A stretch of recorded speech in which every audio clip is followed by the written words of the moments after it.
जय हिंद दोस्तों। आज की इस वीडियो में हम बात करने वाले हैं बहुत ही शानदार टॉपिक जो क्लास हाई स्कूल में इस चैप्टर से ना मैं निश्चित कह रहा हूं 100% आता है क्वेश्चन।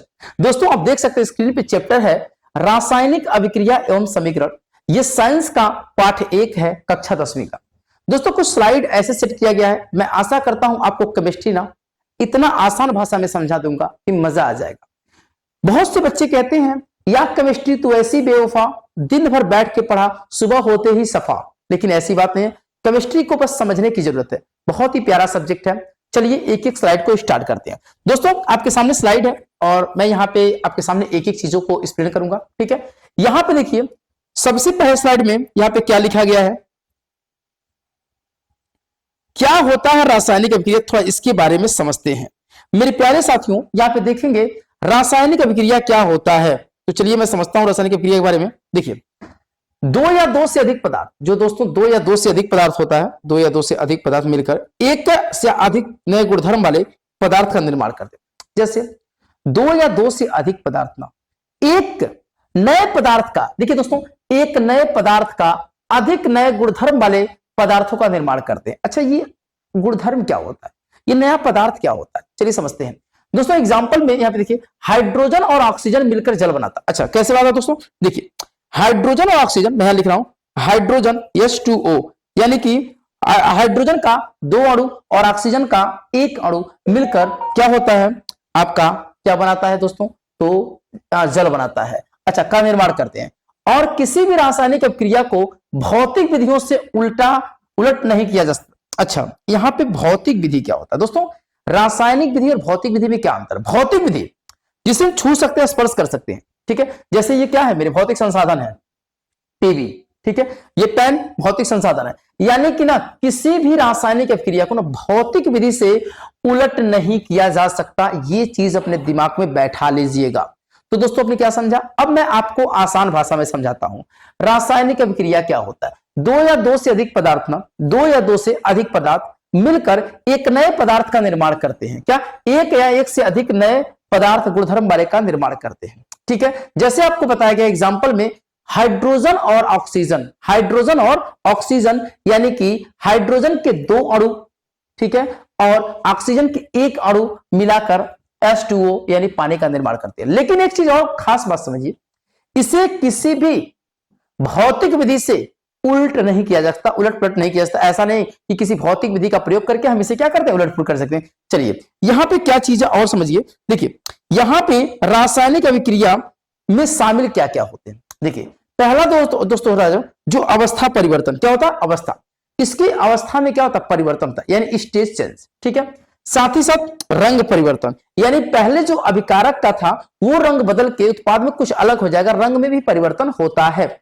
ताप में परिवर्तन, हाँ क्योंकि टेम्परेचर में भी परिवर्तन होता है। साथ ही साथ दोस्तों अभिक्रिया के उपरांत ना बहुत सी गैसें क्या होती है, रिलीज होती हैं, गैस का उत्सर्जन। ये 4 टॉपिक यहां है। और यहां पे दोस्तों क्या दिया है, वाष्पीकरण। दोस्तों वाष्पीकरण, ऊर्ध्वपातन, आसवन और अपकेंद्रीकरण। अच्छा ऊर्ध्वपातन क्या होता है, आपने सुना होगा, जो कपूर होता है ना वो क्या होता है, जब जलता है तो लिक्विड नहीं बनता, वो सीधे गैस अवस्था में परिवर्तित हो जाता है। इस प्रक्रिया को दोस्तों ऊर्ध्वपातन कहते हैं। तो रासायनिक में जो परिवर्तन होते हैं, जो रासायनिक अभिक्रिया में शामिल होते हैं, वो क्या क्या चीज है, नोट डाउन कर लीजिएगा। अवस्था में परिवर्तन, रंग में परिवर्तन, ताप में परिवर्तन, गैस का उत्सर्जन, साथ ही साथ दोस्तों यहाँ पे वाष्पीकरण और ऊर्ध्वपातन। तो दोस्तों ऊर्ध्वपातन थोड़ा सा यहाँ पे बताऊं, ऊर्ध्व ऐसे होता है, ऊर्ध्वपातन ये चीजें हैं, आसवन और अपकेंद्रण विधि होता है, ठीक है। क्लियर हो गया आपका। अब दोस्तों आगे बात करते हैं यहाँ पे दैनिक जीवन में होने वाली रासायनिक अभिक्रिया। अच्छा दैनिक जीवन में रासायनिक अभिक्रिया क्या होता है, समझिए बात को। दोस्तों दैनिक जीवन में ना जो रासायनिक अभिक्रिया होता है डेली लाइफ में, वो भोजन का पाचन अब जब खाना खाते हैं, भोजन करते हैं तो उसका पाचन होता है। कैसे होता है, याद कीजिए, जब हम कभी भोजन एक्स्ट्रा कर लेते हैं, अतिरिक्त भोजन खा लेते हैं तो पेट में ना हजम नहीं होता है, ये डाइजेशन सिस्टम हमारा सही से काम नहीं करता। उस कंडीशन में क्या होता है, भोजन का पाचन सही से नहीं हो पाता। उस कंडीशन में क्या होता है, गले में खट्टी डकार आती है। तो भोजन का पाचन भी एक रासायनिक अभिक्रिया है। अच्छा श्वसन, दोस्तों सांसों की जरूरत है जैसे जिंदगी के लिए, उसी प्रकार से दोस्तों यहाँ श्वसन जो भी है ये भी रासायनिक अभिक्रिया के अंतर्गत आता है। लोहे पर जंग लगना। अभी आपको बताऊंगा, संक्षारण एक टॉपिक है दोस्तों, लोहे पर जंग क्यों लगता है।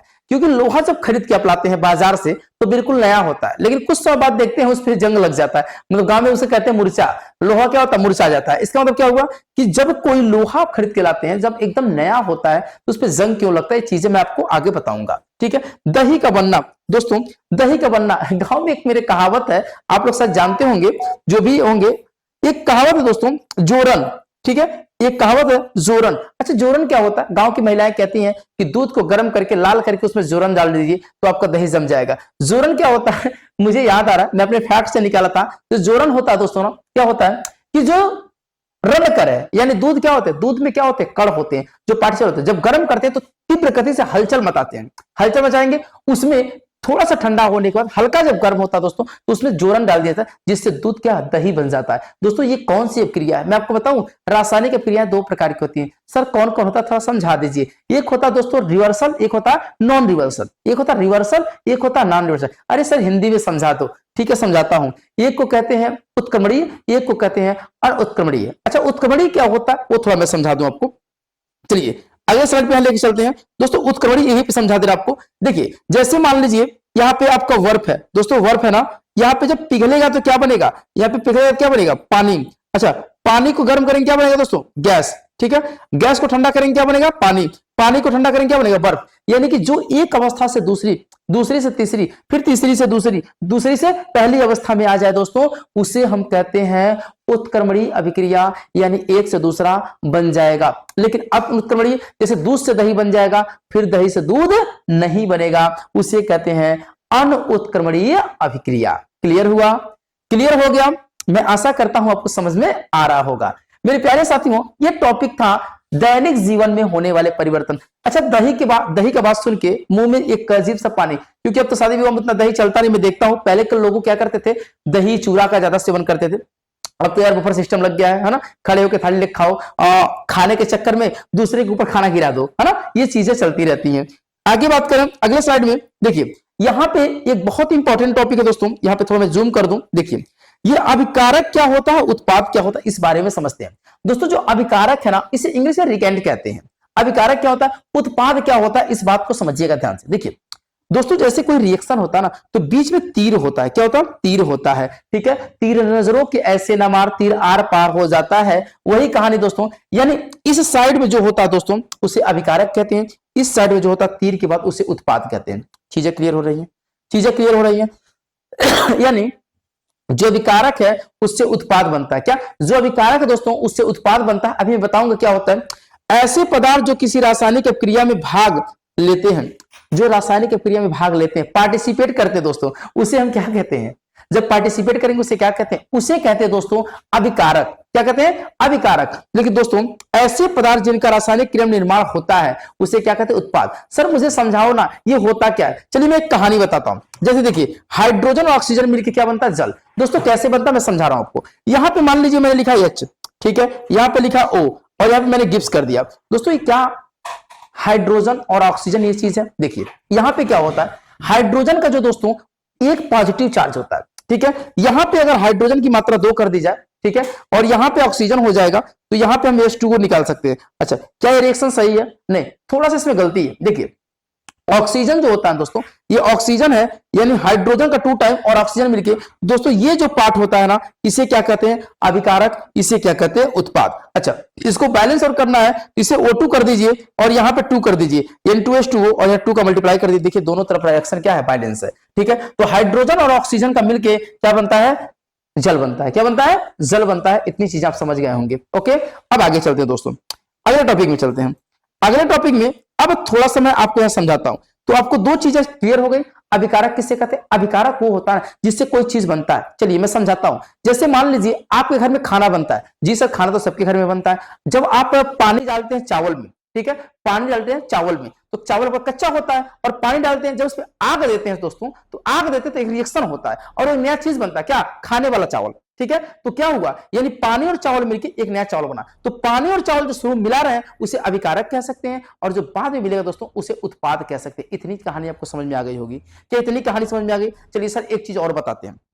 जब आप क्या करते हैं, कभी दूध जलाए हैं, कभी दूध, हाँ दूध का नाम लेके मुंह में तो थोड़ा पानी आ ही जाएगा, क्योंकि दूध का जो खोआ बनता है ना बड़ी मजेदार होता है यार, है ना। जैसे आप जब दूध को गर्म करते हैं और उसमें चीनी डालते हैं और जब उसे ऐसे से करते हैं ना तो धीरे धीरे दूध का पानी जल जाता है और जो क्रीम है वो बच जाता है। क्रीम बचता है, वो चीनी के संपर्क में आने से पूरा लसम हो जाता है, अर्थात दूध और चीनी क्या है, अभिकारक है, और उसके बाद जो खोआ बनता है दोस्तों वो क्या है, उत्पाद है। तो ये कहानी होती है अभिकारक और उत्पाद की। क्लियर हो गया? कोई डाउट तो मुझे आप कमेंट कर सकते हैं।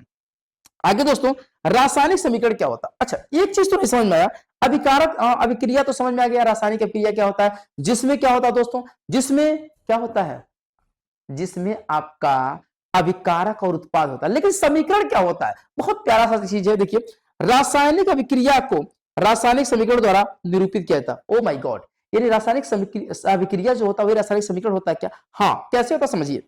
रासायनिक समीकरण के अभिकारक और उत्पाद के पदार्थों के प्रतीक के सूत्र का इस्तेमाल करके किया जाता है।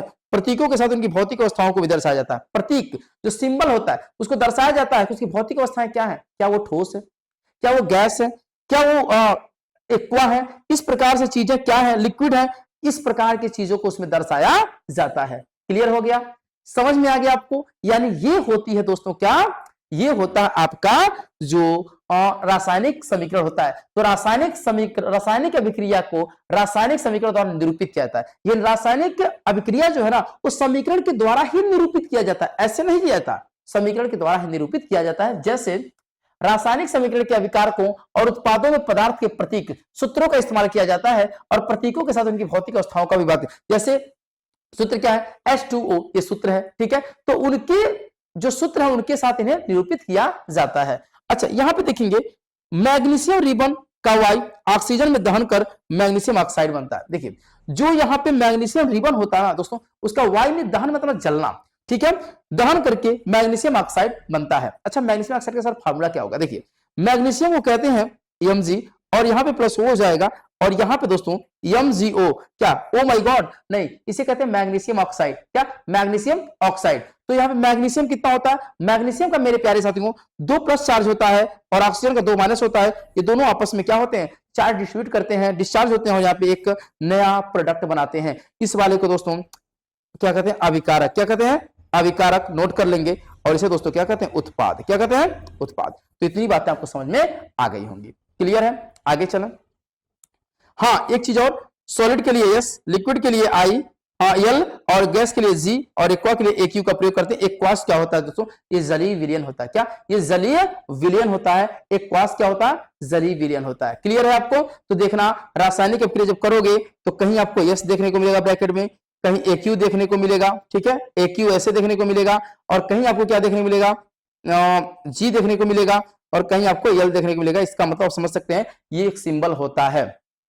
आगे चलते हैं दोस्तों, आगे ध्यान दीजिएगा, यहाँ पे रासायनिक समीकरण को संतुलित करना क्यों आवश्यक है, क्यों आखिर हम रासायनिक समीकरण को बैलेंस करते हैं, क्या मतलब होता है, क्यों बैलेंस किया जाता है, समझिए इस चीज को। देखिए, द्रव्यमान संरक्षण का जो नियम है मेरे प्यारे साथियों, द्रव्यमान संरक्षण का, ठीक है, इससे क्या होता है, किसी भी रासायनिक अभिक्रिया न तो द्रव्यमान का निर्माण होती है न ही विनाश होता है। यानी किसी भी रासायनिक अभिक्रिया में ना कभी द्रव्यमान का निर्माण होता है और ना कभी इसका विनाश होता है। इतनी चीजें आप क्लियर कर लीजिएगा, याद रहे, द्रव्यमान संख्या का ना तो कभी निर्माण होता और ना ही कभी विनाश होता है। या ये आपका संवेग संरक्षण का नियम भी पढ़ेंगे, ऊर्जा संरक्षण का नियम, इसी प्रकार से आपका होता है द्रव्यमान संरक्षण का नियम। यानी किसी भी रासायनिक अभिक्रिया में न तो द्रव्यमान का निर्माण होता है और न ही विनाश, यानी द्रव्यमान एकदम निश्चित है, उसे कभी बदला नहीं जा सकता। ये स्लाइड में समझ चुके होंगे। जो कंक्लूजन है दोस्तों, जो इसका निष्कर्ष है, रासायनिक अभिक्रिया के पहले अभिकारक एवं उसके बाद उत्पाद प्रत्येक पदार्थ की परमाणु संख्या को बराबर होनी चाहिए। यानी कि अगर मान लीजिए इधर देखिए, इधर अगर एक बार Mg है तो दोस्तों यहां भी एक बार ही Mg होगा, यहाँ एक बार O है तो यहां भी एक बार O होगा, दोनों साइड में दोस्तों बराबर होना चाहिए। यही इसका मतलब होता है रासायनिक समीकरण को संतुलित करने के लिए, क्योंकि द्रव्यमान संरक्षण का नियम कहता है कि ना तो द्रव्यमान का निर्माण होता है और ना ही इसका विनाश होता है। ये चीज अपने दिमाग में आप सेट कर लीजिएगा। क्लियर हो गया? आगे चलते दोस्तों। अब देखिए अगले स्लाइड में आपको बताऊं, अच्छा, रासायनिक अभिक्रियाओं का प्रकार क्या है, बहुत ही इंपॉर्टेंट है दोस्तों। रासायनिक अभिक्रिया प्रकार में 4 प्रकार की मुख्य रूप से रासायनिक अभिक्रियाएं हैं, बाकी और भी होती हैं, लेकिन मुख्य रूप से संयोजन, वियोजन, विस्थापन, द्विविस्थापन। सर दो चीज तो छोड़ रहा है, कौन कौन? उपचयन और अपचयन। दोस्तों इन दोनों अभिक्रियाओं को मिला के ना रेडॉक्स अभिक्रिया बनता है। क्या बनता है? रेडॉक्स अभिक्रिया बनता है। इतनी चीज अपने जहन में या अपने दिमाग में रख लीजिएगा, ठीक है। चलिए हम बात करते हैं संयोजन अभिक्रिया, इसे कहते हैं कॉम्बिनेशन रिएक्शन। क्या कहते हैं दोस्तों? कॉम्बिनेशन रिएक्शन इंग्लिश में कहते हैं। ये होता क्या है, मेरी बात बहुत ध्यान समझिएगा। जैसे इस अभिक्रिया में दो या दो से अधिक अभिकारक मिलकर एकल उत्पाद बनाते हैं। दोस्तों इसका मतलब क्या हुआ? जैसे मान लीजिए फॉर एग्जांपल, आपको मैं सिंपल समझा रहा हूं, दो या दो से अधिक कितने भी क्या हो अभिकारक हो, वो मिला के सिर्फ एक ही उत्पाद बनाएंगे। जैसे मान लीजिए कोई फैमिली है, उस फैमिली में बहुत सारे मेंबर्स हैं, ठीक है, अलग अलग भाई, अलग अलग मेंबर्स हैं, और वो सभी मान लीजिए चाहते हैं अलग अलग रहना चाहते हैं। लेकिन कोई ऐसा सज्जन व्यक्ति आता है जो कहता है भाई साहब आपको बहुत आगे तक जाना है, अभी आप अलग ना रहें, आप एक में रहेंगे तो बहुत अच्छा काम कर लेंगे। इस कंडीशन में दोस्तों क्या होता है ना कि जो अलग अलग अभिकारक है वो तीनों मिलके पूरा एक परिवार एक में रहता है। अर्थात ये जितने अभिकारक हैं उसको सिर्फ एक उत्पाद में क्या करता है, उसको निकालता है। तो दोस्तों देख सकते हैं ए और बी अभिकारक है और सी क्या है, उत्पाद है। अच्छा इसमें एक चीज है, देखिए उदाहरण दिया गया कोयले का दहन। कोयला जो होता है ना, जैसे देखिए कार्बन जो है वो सॉलिड में है और ऑक्सीजन जो है गैस में है, दोनों मिलकर दोस्तों ये अभिकारक एक उत्पाद बनाते हैं, कार्बन डाइऑक्साइड। इसे उत्पाद कहते हैं, कार्बन डाइऑक्साइड उत्पाद कहते हैं। एक चीज आपको ध्यान रखना होगा, जितनी कार्बन की संख्या इधर होगी उतनी ही इधर होनी चाहिए, जितनी ऑक्सीजन इधर होगा उतना ही इधर होना चाहिए। ये बहुत इंपॉर्टेंट है, यही रासायनिक समीकरण को दर्शाता है फार्मूले के साथ, ठीक है।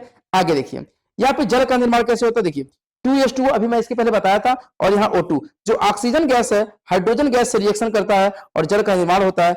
I क्या हो गया, I for liquid, G for gas, G for gas. अच्छा क्यों यहाँ पे 2H2 लिखा गया? क्योंकि हाइड्रोजन का ना एक पॉजिटिव चार्ज होता है और ऑक्सीजन दो निगेटिव होता है, इसलिए यहाँ पे अगर दो ऑक्सीजन है तो चार निगेटिव हो जाएगा, और यहाँ पे दो हाइड्रोजन दो पॉजिटिव, दो का मल्टीप्लाई कर देंगे, दो दूनी चार, तो दोनों आपस में चार्ज क्या होंगे, डिस्ट्रॉय होंगे, ठीक है।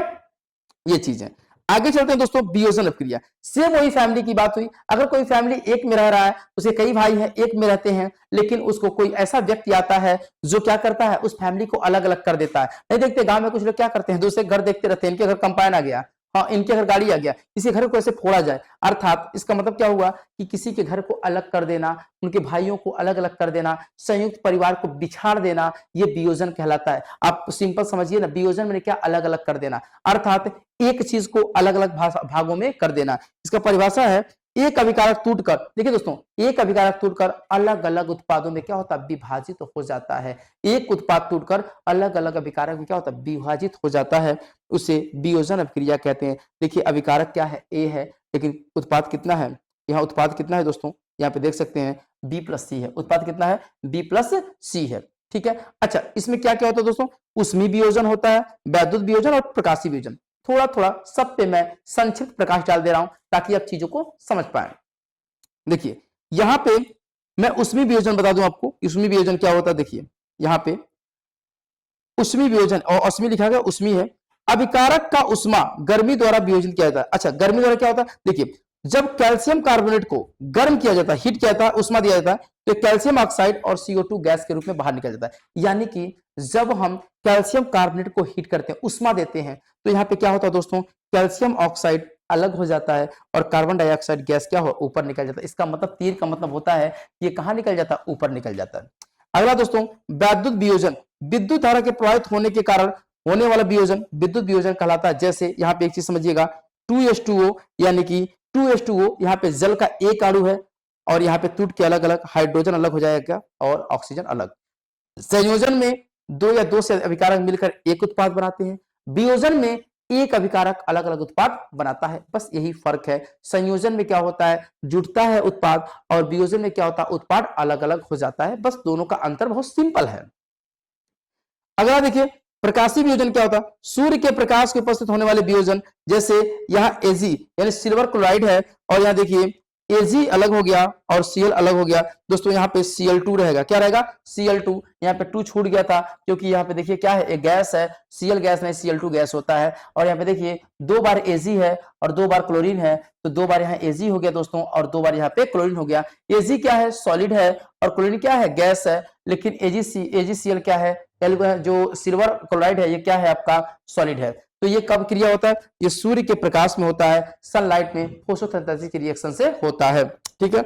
इस अभिक्रिया का उपयोग श्वेत प्रकाश की फोटोग्राफी में किया जाता है। ठीक है, अगले स्लाइड में दोस्तों विस्थापन अभिक्रिया क्या होता है। विस्थापन अभिक्रिया मतलब यह हुआ, जैसे मान लीजिए एक ऐसा प्रबल व्यक्ति, एक ऐसा ताकतवर व्यक्ति किसी दूसरे दो व्यक्ति के साथियों को देखता है, उसमें से कमजोर वाले को खदेड़ देता है, चल भाग तेरी जगह नहीं है ये, इसका मतलब क्या, हम वहां जाके बैठ जाएंगे। तो इसका ये रीजन होता है कि जब एक व्यक्ति जो ताकतवर होता है वो कमजोर व्यक्ति को हटा के उसके स्थान पे बैठ जाता है, इसे विस्थापन कहते हैं। चलिए मैं आपको एग्जांपल समझाता हूं। जैसे फॉर एग्जांपल इस अभिक्रिया का अधिक क्रियाशील तत्व कम क्रियाशील तत्व को उसके यौगिक से विस्थापित कर देता है। जैसे बात समझिएगा, मान लीजिए हमारे पास कितने कहीं दो मित्र हैं, ठीक है, दो मित्र एक जगह है, उसमें से एक कमजोर है और एक क्या है, ताकतवर है, लेकिन एक तीसरा व्यक्ति देख रहा है जो सबसे ताकतवर है, वो कमजोर को वहां से खदेड़ देगा और अपना जगह स्थापित कर लेगा, उसे बाहर निकाल देगा। दोस्तों ये घटना हमेशा ना कॉपर के साथ होता है। कॉपर बेचारा क्या है,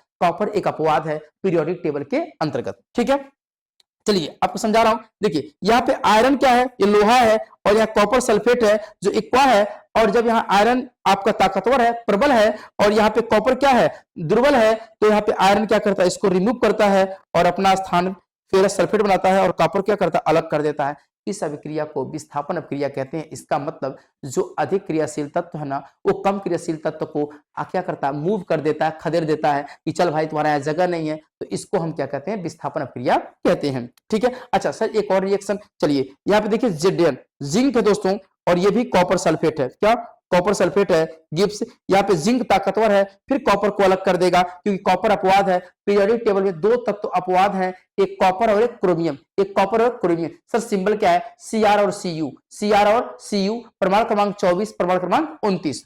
यहाँ पे क्या हुआ, ZnSO4 और प्लस Cu क्या होगा, बाहर हो जाएगा। यहाँ देखेंगे ये भी ताकतवर, इसको क्या किया, विस्थापित कर दिया। इसको कहते हैं जिंक, इसको कहते हैं कॉपर सल्फेट, यहाँ पे जिंक सल्फेट बन जाएगा, कॉपर अलग से निकल जाएगा, इसे कहते हैं विस्थापन अभिक्रिया।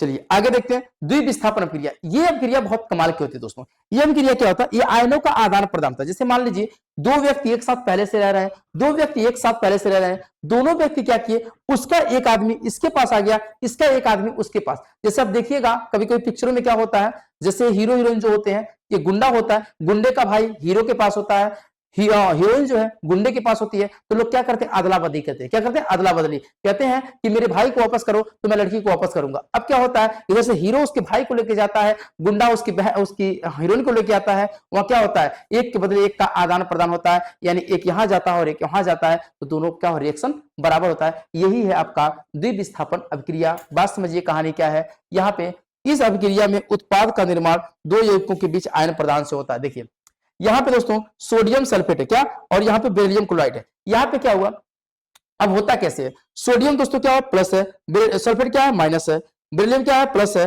क्लोरीन क्या है, माइनस है। तो दोस्तों क्या होता है, ये प्लस इस माइनस के साथ जाएगा और ये माइनस इस प्लस के साथ जाएगा, अर्थात सोडियम कहां जाएगा, क्लोराइड के साथ, और बेरिलियम कहां जाएगा, सल्फेट के साथ। ठीक है, तो बेरिलियम के पास 2 चार्ज होता है और सल्फेट के पास -2 नेगेटिव होता है। इसी प्रकार से Na और Cl आपस में मिलकर क्या, नमक का निर्माण करते हैं, यानी बेरिलियम सल्फेट सफेद और विलेय अवक्षेपण का निर्माण करता है। यानी इसमें आयनों का क्या होता है दोस्तों, आदान प्रदान होता है। आयनों का क्या होता है, आदान प्रदान होता है। क्लियर हो गया, क्लियर हो गया चीज है।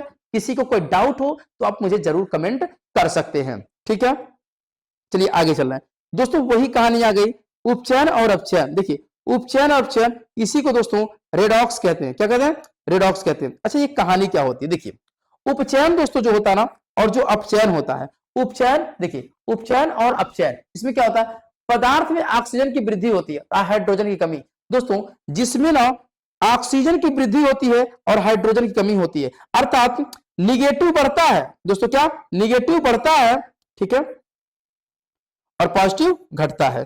तो ये क्या हो गया आपका, ये आपका हो गया उपचयन। ठीक है, और यहाँ पे अपचयन क्या होगा, जिसमें हाइड्रोजन की वृद्धि होती है, ऑक्सीजन की कमी होती है, इसे हम अपचयन कहते हैं। और दोनों क्रियाएं जिस रिएक्शन में दोस्तों एक साथ होती है उसे रेडॉक्स रिएक्शन कहते हैं। चलिए यहाँ पे देखिए, यहाँ पे कार्बन और ऑक्सीजन, देखिए यहाँ पे क्या हुआ, कार्बन डाइऑक्साइड और यहाँ पे कॉपर ऑक्साइड हाइड्रोजन हो गया, यहाँ पे कॉपर अलग हो गया, ऑक्सीजन यहाँ जुड़ गया। तो इन दोनों रिएक्शन में दोस्तों क्या कह सकते हैं, यहाँ पे ऑक्सीजन की वृद्धि हुई और यहाँ पे ऑक्सीजन की कमी हुई, क्योंकि यहाँ से ऑक्सीजन क्या हुआ, रिलीज हुआ। तो यहाँ पे जब ऑक्सीजन की कमी होती है दोस्तों, ऑक्सीजन का ह्रास होता है, तो इस रिएक्शन को दोस्तों क्या कहेंगे, इसे कहेंगे अपचयन। क्या कहेंगे, अपचयन। और दोस्तों यहाँ पे देखिए ऑक्सीजन बढ़ गया, इसके साथ हो गया, इसे क्या कहेंगे, उपचयन।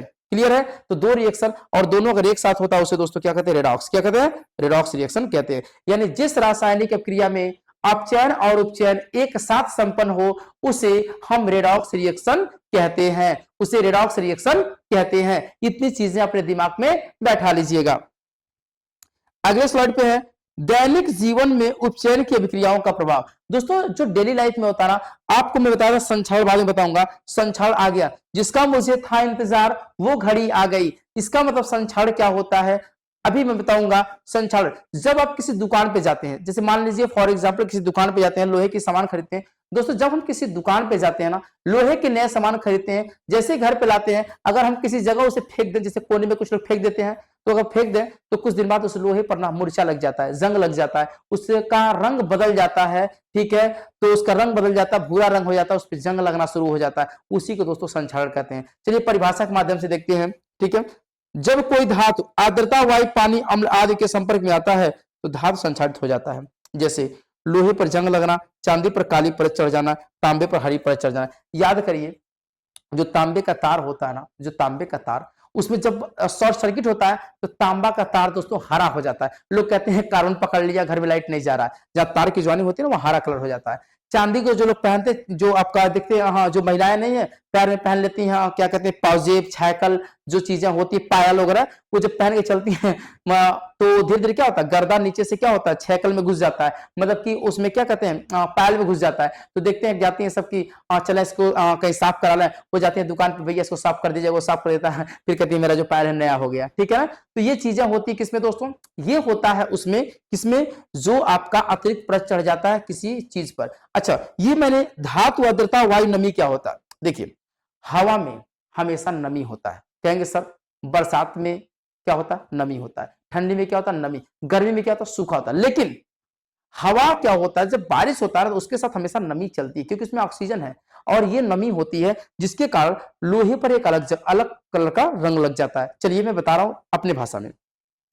जब आप कभी लोहा खरीदते हैं, देखिए जंगला वाला जब लगवाते हैं, लोहा एकदम नया होता है, चकाचक होता है, घर देखने में अच्छा लगता है। ठीक है, लेकिन कुछ दिन तक उस पर पेंट और पॉलिश नहीं करते, धीरे धीरे उस पर क्या होता है, ऐसे हाथ पकड़ेंगे ना, लाल लाल लग जाएगा। ठीक है, उससे यानी भूरे कलर का लग जाएगा, वो जंग होता है। ये हमेशा क्या करता है, धातु को धीरे धीरे खत्म कर देता है, छरड़ कर देता है। ठीक है, ये चीजें होनी चाहिए, समझ में आ गया।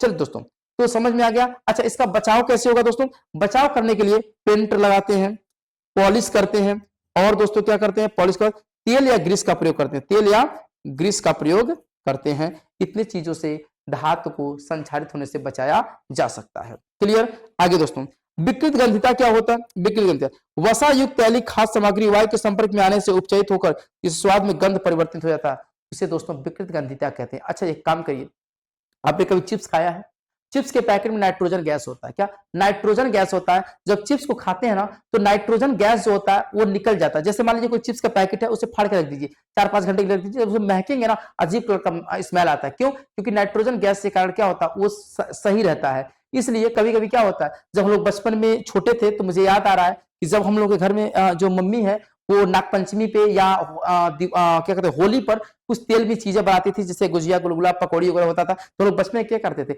उसको पॉलिथीन में लेके चुरा देते थे कहीं अलमारी वगैरह में, 3-4 दिन बाद खाने के लिए। पता क्या चलता था, जब उसे खोलते थे अजीब कलर का स्मेल आता था, महकता था, खाने के योग्य नहीं रहता था। अर्थात तेल में बनी हुई कोई चीज, जो खाद्य पदार्थ होता है, अगर उस वायु के संपर्क में आएगा या उसे काफी दिनों तक रख देंगे, तो दोस्तों उसके जो स्वाद है उसमें अजब सा गंध आ जाएगा, जिसके कारण दोस्तों उसका स्वाद बदल जाएगा। इसी चीज को विकृत गंधिता कहते हैं।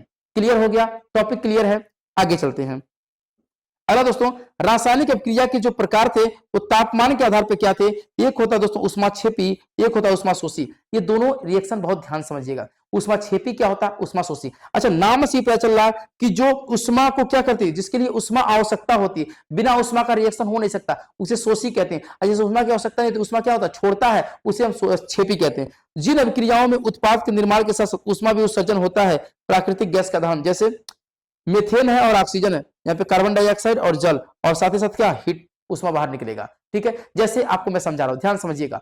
कभी आपने घर पे चाय बनाया है, क्या आपने कभी चाय बनाया है या कभी खाना बनाया है या कोई चीज ऐसा किया? जैसे होता क्या है, जब मान लीजिए आप चाय के लिए पानी रखते हैं, उसमें चाय पत्ती वगैरह डालते हैं, जब नीचे से आग लगाते हैं वो तब तक पानी उष्मा को सोखता है जब तक पानी गर्म नहीं होता। रासायनिक अभिक्रिया क्या होता है? रासायनिक समीकरण। रासायनिक अभिक्रिया दो या दो से अधिक अभिकारक दो या दो से अधिक उत्पाद बनाते हैं, यानी अलग अलग उत्पाद बनाते हैं, नए नए उत्पाद बनाते हैं, उससे रासायनिक अभिक्रिया कहते हैं। ठीक है, अच्छा सर समीकरण क्या होता है? रासायनिक अभिक्रिया, जो रासायनिक अभिक्रिया होता है ना, उसको सिंबल और उसका बैलेंस कर देते हैं, उसको संतुलित कर देते हैं, सूत्र लिख देते हैं, तो समीकरण बन जाता है। सर कितने प्रकार के होते हैं अभिक्रिया? मैं बताया ना, संयोजन, वियोजन, विस्थापन, द्विविस्थापन, उष्माक्षेपी, उष्माशोषी, उपचयन, अपचयन। दोस्तों यही होता है। अच्छा, संयोजन क्या होता है? दो या दो से अधिक अभिकारक एक उत्पाद बनाते हैं।